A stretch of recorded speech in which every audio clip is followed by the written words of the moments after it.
Hi everyone, and welcome to Movie Fight Club, where we duke it out over whether Howl's Moving Castle is good or not. I'm Matthew, and I hate Howl's Moving Castle. I am Mandi, and I absolutely love Howl's Moving Castle.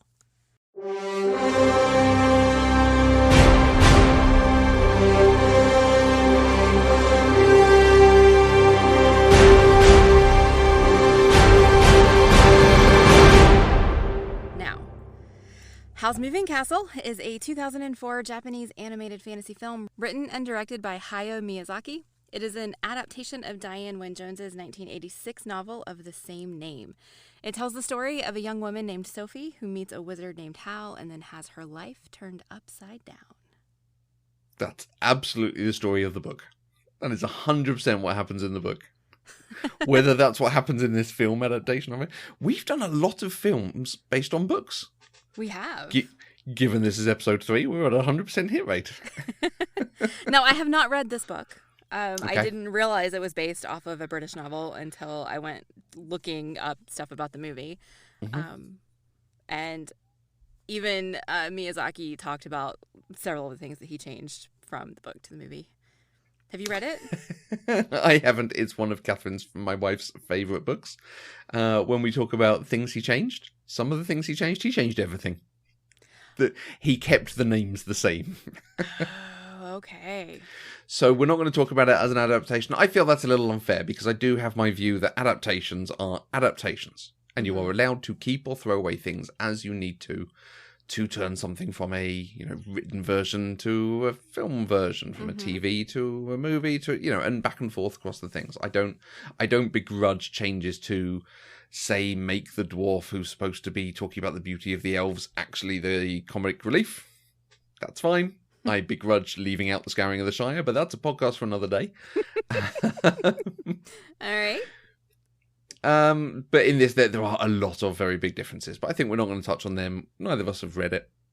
Yep. So that would be all I know is the movie, and I loved it. We've been talking about this movie as a potential podcast subject for years when we had our other show, Pop Culturally Deprived, and I'm glad we finally get to talk about it, that I finally had an opportunity to watch it, because this is a stunningly breathtaking movie visually to watch. It is. I mean, the fact it is Studio Ghibli, the sort of visual element you're going to get, how it's going to look and what it's going to present you with. Absolutely, that's key to all of their films. And so let's cover this history, because this is the new rule for Movie Fight Club. If one of us hasn't seen a movie and one of us has, that person gets to defend the movie and talk about it in its good qualities. I think that's important, because I think watching a film for the first time with a view of, and I have to take this film apart, would be a not very good, fun, interesting viewing experience. Right. No. Right. At least I'm hoping you, whether you do or not like it, to creep behind the veil a little. Lift up the according curtain. to the rules of the podcast, I have to love it. But so I love it. You've been able to watch it on its own terms. Yes. I think. I think so, yeah, absolutely. You've seen Spirited Away, Mm-hmm. but I don't think you've watched any of the other Ghibli films. I saw Graveyard of the Fireflies a long time ago. Okay. But all I remember is that it made me cry. Mm-hmm. So yeah, Spirited Away is really the only recent history I have with it. Nice. I'm just waiting for you to start telling me why you don't like this movie. The big problem with this movie, and this is why it's so difficult to talk about, they were all speaking another language, so I couldn't actually follow the plot.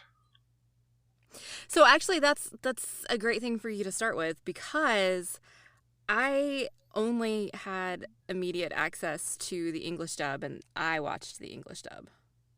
Right. So it was all in English for me.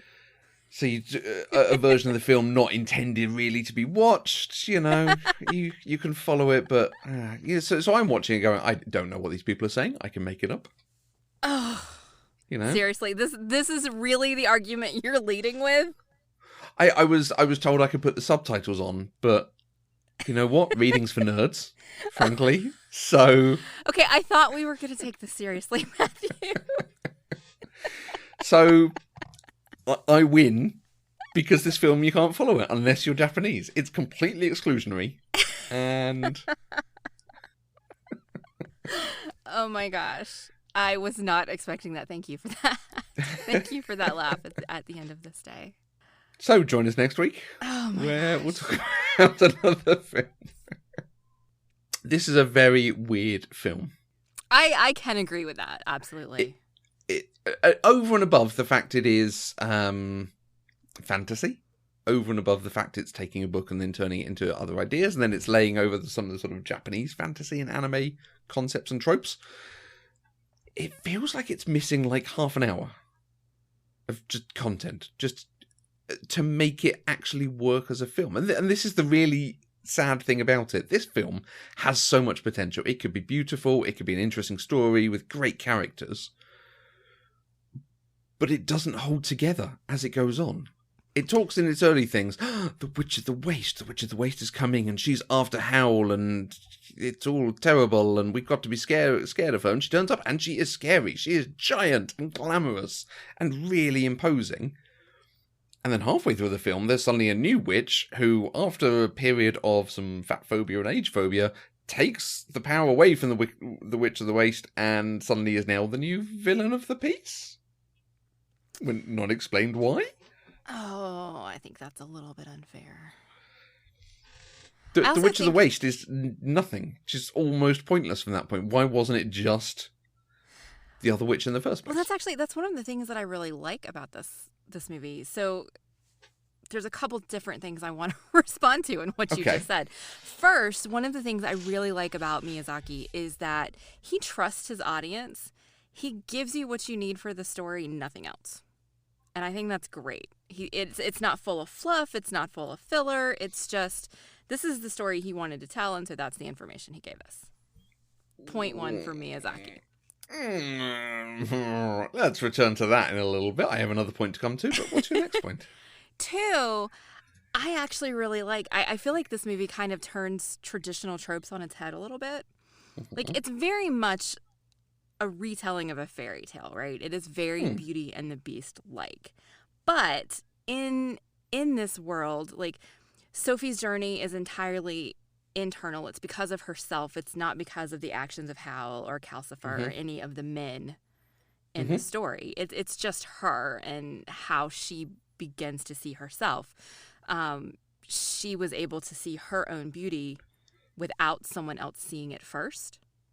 Which is not often something you get in these kind of coming-of-age stories. That's fair. You know, the teenage girl suddenly becomes beautiful because Freddie Prinze Jr. takes off her glasses and tells her she is, right? We didn't have that here. Yeah, I would say it's not beauty. It's her confidence and charisma and personality. It's internal beauty. I would say. Yeah, whatever word could be applied to that. I don't know if there is a single word, right. But yeah, it is her prepossessiveness. Yeah. I like that in this world, Hal changes for Sophie and not the other way around. It's not that the girl suddenly, I mean, this kind of is the previous point, but not physically. I'm talking about emotionally. Like, she doesn't have to become something else for the man, right? Like, he realizes she's constantly criticizing him in the whole movie, and he just kind of accepts it and he grows from it instead of the other way around. And then to talk about the Witch of the Waste, like, she's introduced as the villain at the beginning, but she's not actually the villain. She changes in the end because of Sophie's actions. And she's not vanquished like you would expect a villain to be vanquished, like you would get in, like, a Snow White, or I guess there's not a Wicked Witch in The Wizard of Oz, right? The Wicked Witch there is vanquished, and here she just kind of, I mean, she does lose all of her power, but Sophie still brings her into the fold. Where she still tries to take Howl's heart back. I would argue the point of whether the Witch of the Waste actually changes. She does try to take it back, but when Sophie asks her nicely, she gives it back to Sophie. Okay. Like, she wants to keep it for herself because it's this thing she's always coveted, coveted. And the temptation is too great for her once she sees it there. This thing that she has always wanted, it's there. So she just takes it. Mm-hmm. But when Sophie like gives her a hug and says, please, she gives it back.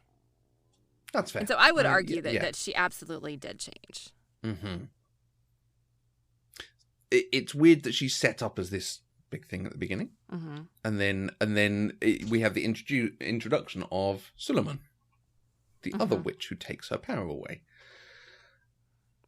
I wish that sequence was less what it was in some ways, because it feels fatphobic in some ways. This thing of Very this giant so. woman trying to climb the stairs, and the age of them and what it's taking out of them and making her sweat and then making her aged with it. It's hard because I'm going to say it's of its time, because I think it is. Mm-hmm. And I don't think necessarily... I think it would have been done the same way even now. I don't think times have necessarily changed.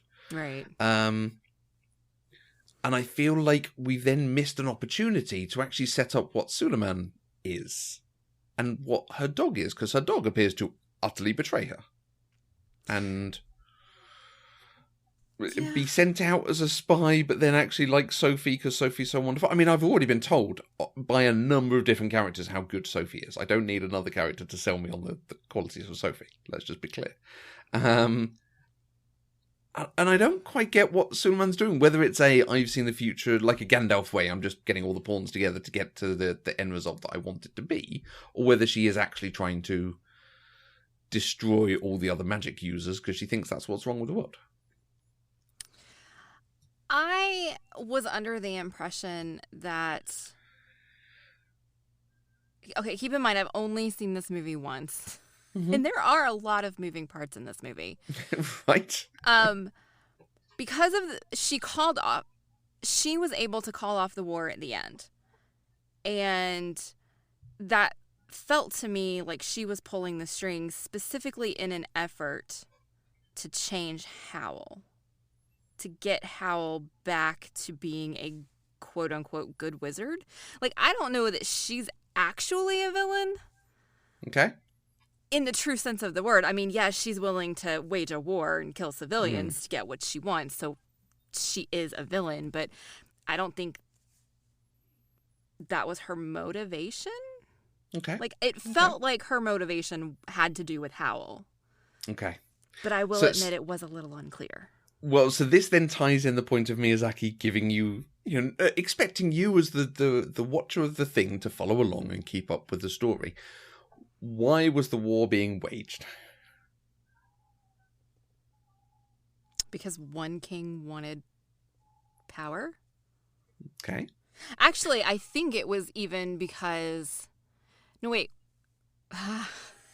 Not extra-textual reading. I am not helping my case. I'm helping yours here because of the confusion. But I think it actually... Did it not have to do with the prince who was missing? Like, the king thought that the other side kidnapped him or something, even though he had been cursed, and that's why he was missing? And so he was going to go back and tell them, hey, I'm okay, so we can stop the war? Mm-hmm. That's exactly it. Okay. The prince has been turned into a scarecrow, and so they're waging a war because they think he's been abducted, killed, something along those lines. I think what you're picking up there does not come from the film. I think the film does not give you anything. The fact that this scarecrow suddenly becomes the prince, and she goes, oh, you're the prince. You can go and stop the war then. Like, what? Prince of what? Who's going to do what now? Okay, but I came up with that having only seen the movie. Like, I didn't read the book. I didn't... Mandy, have you been looking online since watching this film? Film? Yes, film. What's a film? A film. It's another way of pronouncing film. Stop dodging the point. No, seriously. I think I've forgotten about it until you were talking about it, and then I remembered that scene. Okay. So I think I got that from the movie. Because it is literally that point at the end where he becomes the prince, and she's like, "Oh, you're the prince. Okay, you can go and stop the war." Like before that, there's no thing of our prince is missing, and we think they've abducted him. That's why we're going to war. There's no single line that needs to be there. But it's why I think, as a film, it's just trying to make you make a number of jumps. Was there not a line in the movie somewhere earlier on about a missing prince? Or did my brain just create that trying to fill in gaps? You're absolutely right. There might be like a line, but even I'm not sure. Okay. If we take a second, let's go Howl's Moving Castle. Transcript from the screenplay. Search for prince. According to this, no. The only thing is, you saved me, Sophie. I'm a prince of your neighbouring country. I had been turned into turnip head. Only way to dispel your curse was to be kissed by someone whom you love. That's not even the transcript from the movie. Well, but it could be the Japanese translation. Oh, fair enough. I was like, that's not what the English dub said. Okay, so this is a script that might be the English dub. They say their prince is missing and they're blaming us. It sounds like they're going to start a war. Let's hope the prince turns up soon. Okay.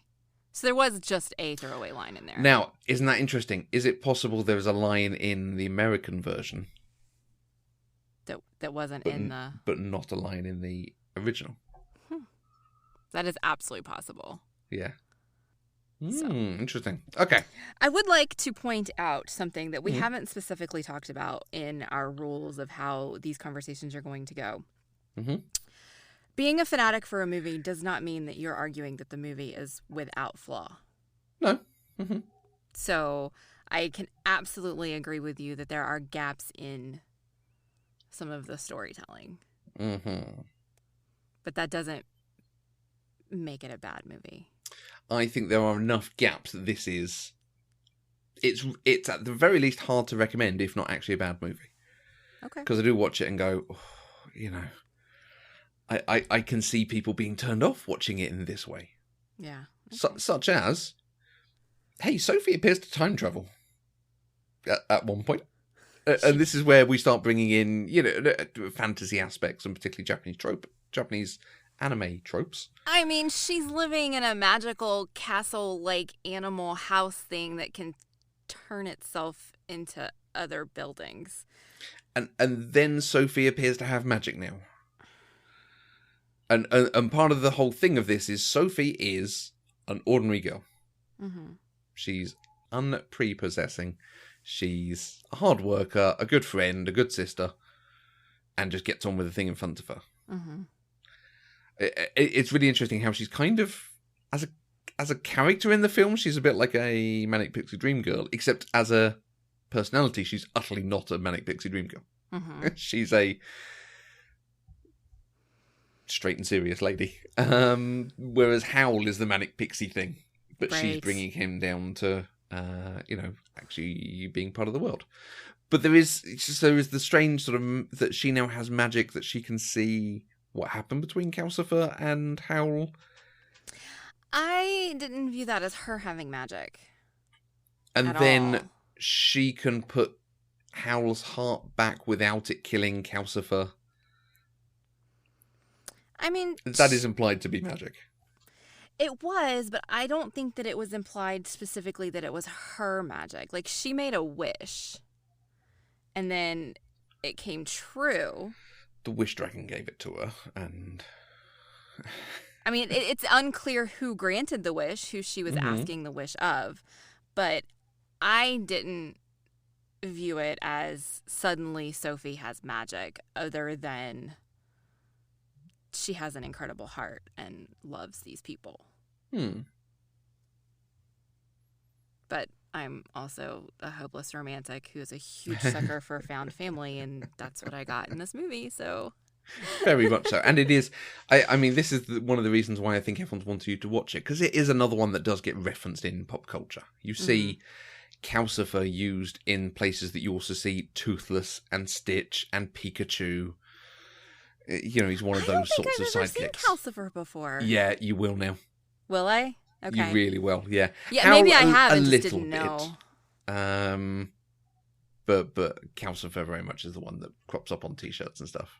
I have to say, Billy Crystal doing the voice of Calcifer in the English dub was a genius bit of casting.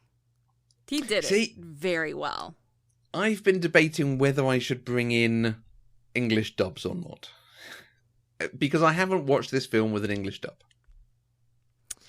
so I can't say. However, I have seen My Neighbor Totoro with English dub, and it's like nails on a chalkboard. It's just the worst. I've seen Kiki's Delivery Service with an English dub, and in that, the character of Gigi is played by Phil Hartman, famously of The Simpsons and other things. And he plays it so differently from the original that it's really strange. It feels like it doesn't suit the character. So I have not watched this with English dub, but there is a thing of like, they're so bad sometimes. They're just the worst. So, it wasn't, well, given that it's the only version I've seen, I'll say it wasn't bad. Christian Bale as Hal was not great. Now, I don't know what Hal's characterization is supposed to be, but he played it, God, almost monotone. Okay. Like, I don't know how to explain it. Like, I felt like from the beginning, I knew before we know he's Hal and he's with Sophie, he's rescued Sophie from the two guards, and then he flies with her over the city, right? Like, we don't specifically know that he's Howl. You kind of guess, but they don't tell us. His voice, being Christian Bale's voice, was very soft and melodic, and you kind of get the feeling this is probably a good guy based on his voice. But then that's not always a good indicator if you look at things like Frozen, right? With Hans. But and then throughout the rest of it, it felt like there were places he should just have more emotion than he did, given that a whole section of it, he was turning into green goo because he was so narcissistically depressed. Yeah.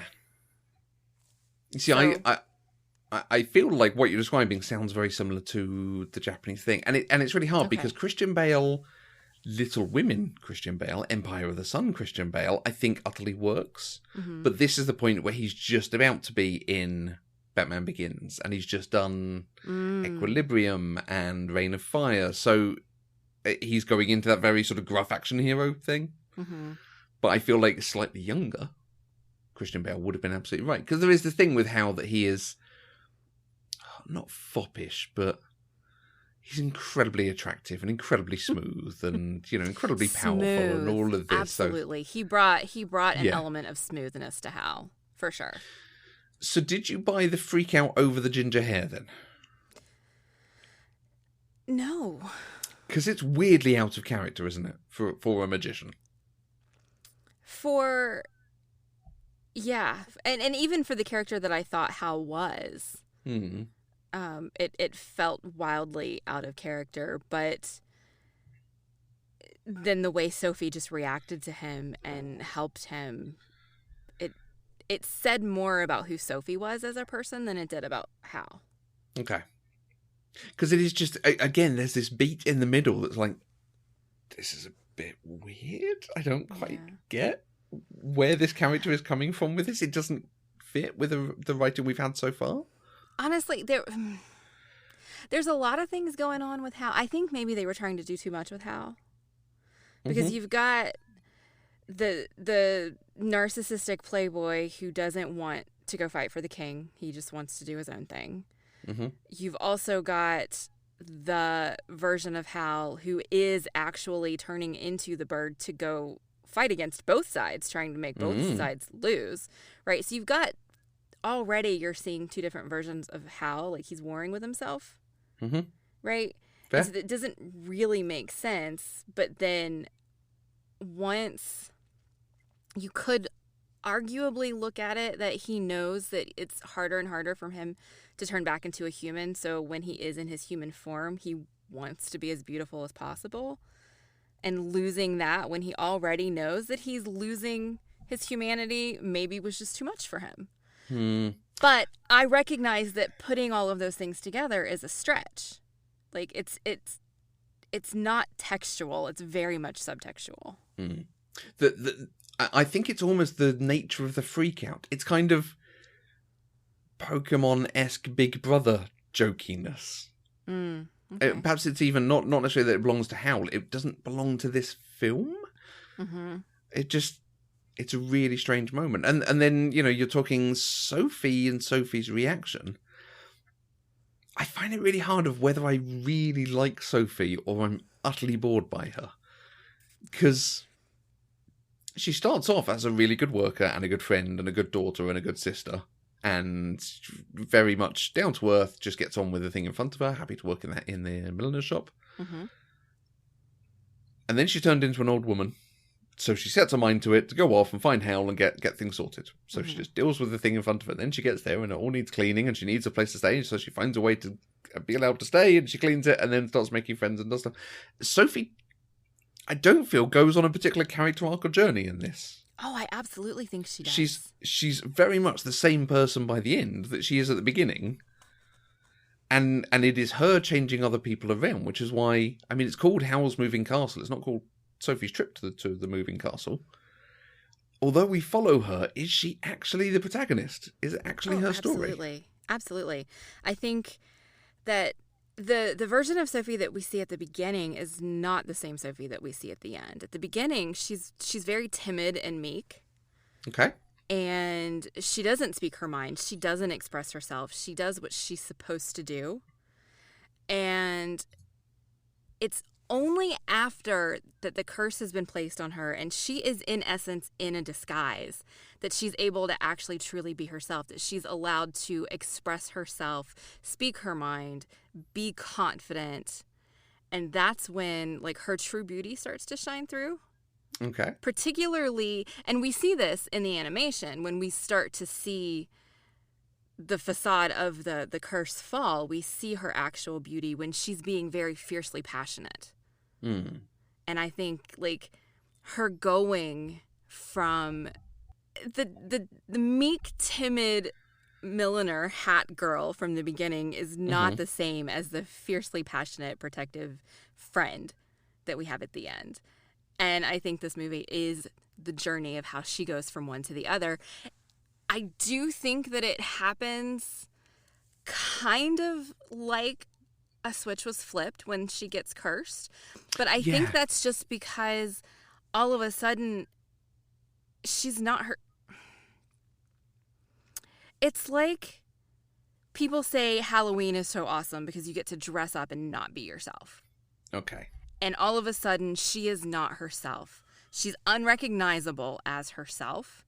And so she feels free to just speak her mind. Like she keeps saying, she uses being old as an excuse. I can't think of a single quote, but several times she's like, oh, well, I'm old now, blah, blah, blah.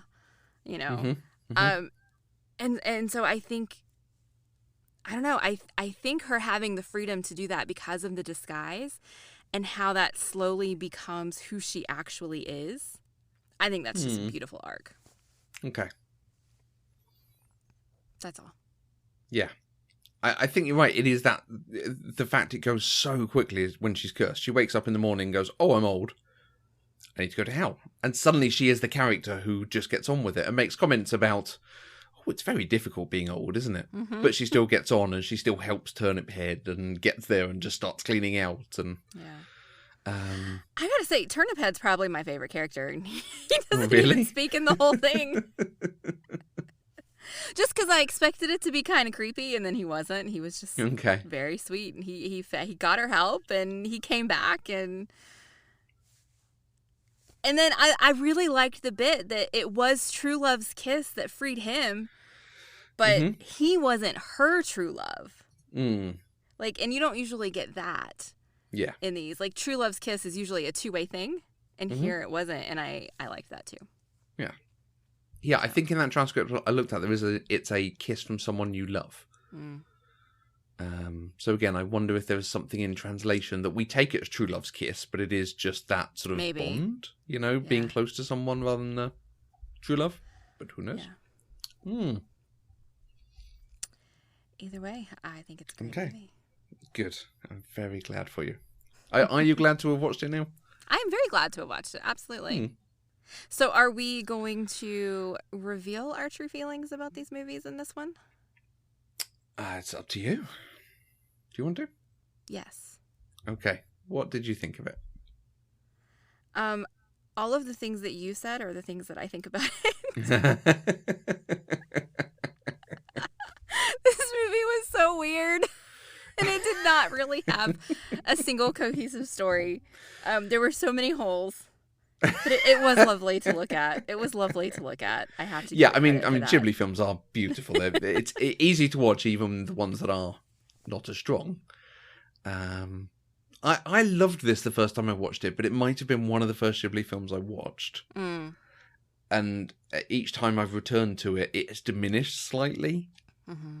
And partially because I can see these flaws in it and these holes going, oh, okay, it doesn't hang together as well. And then when you talk about the best in their oeuvre, and you talk about Kiki's Delivery Service and Spirited Away and Totoro and some of the later ones, like, okay, they're really strong.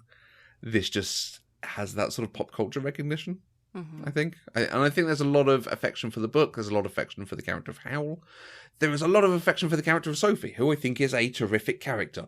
You're absolutely right with your point at the beginning that there are few characters like her, I think, who don't then have to be beautiful by the end. The fact she keeps the grey hair at the end.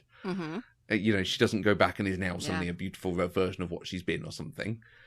It's a unique character I don't think we've seen very often, if ever. Right. Yeah. I think it had, you said this, it has a lot of potential. And I think if all of the things that I filled in had actually happened, it would have been much, much stronger. Yeah. So, Catherine says the book is exceptional and worth reading.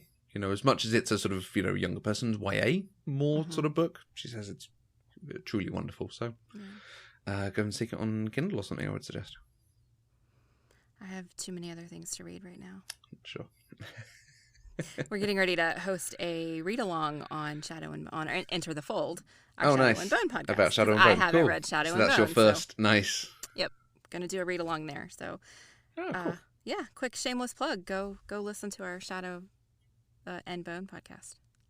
Nice. We've talked about our feelings on this film. We want to know your feelings. We know there are a lot of people with a huge amount of affection for this film, so we want to hear your thoughts. Where was I completely wrong in saying that it has flaws? And what should Mandy have said to help support this even further? You can obviously let us know on any social media at Eloquent Gushing. That's Twitter, Facebook, Instagram, all those sorts of places. You can look us up on Discord if you're one of our patrons, which, by the way, you can support us on Patreon. It's patreon.com/eloquentgushing, where if you like this and other shows that we do in our network, it helps us to keep the lights on and keep putting out the content that you adore so much. And as usual, we'll pop out a couple of polls as well, so you can vote and tell us what you thought of this film, whether you thought Mandy was right and it's a great film and everyone should watch it, and whether you thought that I was right, that it's full of holes and actually hard to recommend to anyone at all. Shall we talk about what we're doing next? What are we doing next? I don't even know what we're doing next. Well, we need to hit a randomizer. We have to hit the button. So this was a recommendation for us to watch a film, so we now need to do a classic. So I'm going to hit the random and pull up a classic, and it is the 1975 film Jaws. Oh. From the AFI Top 100 list. Which we have both seen because we did it on Pop Culture. We have both seen, so we're allowed to do the spinner. I'm not going to do the sound on the spinner. Oh no, I might have sound on. Let's see what happens.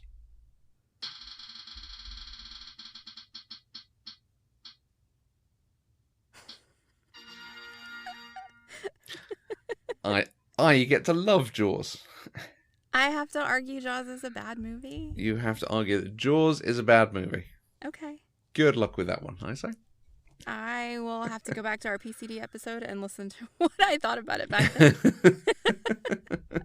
Which is like episode 15, 20. It's a fairly early one. Yeah, no, it was definitely an early one. So yeah, brilliant. All right. Okay, so that will be out with you in a couple of weeks. In the meantime, make sure you do go and vote. Make sure you look us up on social media. Mandy, where can people find you on social media? You can find me on Twitter at MandyKay, MandiKaye. Or you can find me on my other podcasts, currently kind of Enter the Fold, our Shadow and Bone podcast. The show is over for the season, but we're going to have some special episodes coming up, the aforementioned read-along, so please listen there. Where can folks find you, Matthew? I'm on Twitter at Matthew Vose, and I'm going to plug the podcast Marvelous, where we are, I think when this is coming out, I'm just checking the dates, but we should be just starting the series What If?